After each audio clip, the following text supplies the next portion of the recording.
ये कथा त्रेता युग की है। है वंश में एक प्रतापी राजा हुए जिनका नाम था कृतवीरी। राजा के पास सब कुछ था, धन, वैभव, ऐश्वर्य, लेकिन उनकी कोई संतान नहीं थी।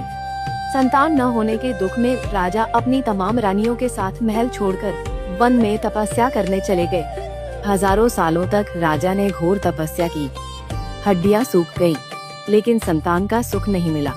राजा की दुर्दशा देखकर उनकी परम पतिव्रता पत्नी रानी पद्मिनी माता अनुसुईया की शरण में गईं। रानी ने रोते हुए कहा, माता, हमने हजारों साल तपस्या की, फिर भी भगवान विष्णु हमसे प्रसन्न नहीं हुए।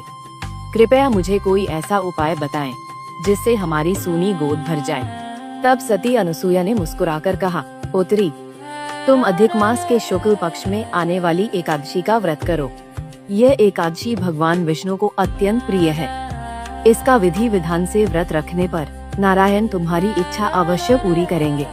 रानी पद्मिनी ने माता अनुसुईया के कहे अनुसार पूरी श्रद्धा, भक्ति और भूखे रहकर पद्मिनी एकादशी का महाव्रत किया। व्रत के प्रभाव से साक्षात भगवान विष्णु प्रकट हुए। नारायण ने प्रसन्न होकर कहा, हे देवी, मैं तुम्हारी भक्ति से अत्यंत प्रसन्न हूँ।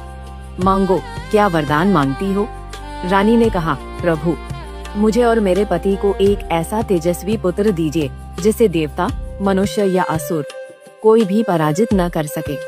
भगवान विष्णु ने तथास्तु कहा और कुछ समय बाद रानी पद्मिनी ने एक अत्यंत बलशाली पुत्र को जन्म दिया, जिसका नाम रखा गया कार्तवीर्य अर्जुन, जिन्हें हम सहस्रार्जुन के नाम से भी जानते हैं।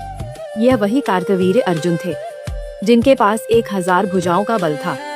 आगे चलकर जब लंकापति रावण ने घमंड में आकर इन पर आक्रमण किया, तो कार्तवीर्य अर्जुन ने रावण को खेल ही खेल में हराकर उसे अपने महल के अस्तबल में घोड़ों के पास बंदी बना लिया था।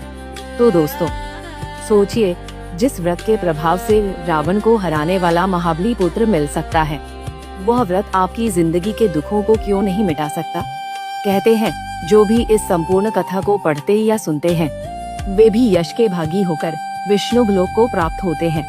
पद्मिनी एकादशी का यह महाव्रत हर प्रकार की सुख समृद्धि, संतान सुख और मोक्ष देने वाला माना गया है।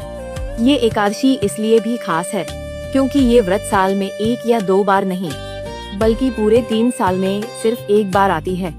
जी हाँ, कहते हैं इस एकादशी का व्रत रखने से न सिर्फ इंसान के कई जन्मों के पाप धुल जाते हैं, बल्कि उसे साक्षात बैकुंठ धाम की प्राप्ति होती है। तो दोस्तों, क्या आप भी इस दुर्लभ एकादशी का व्रत रखने वाले हैं? हमें कमेंट में जरूर बताएं।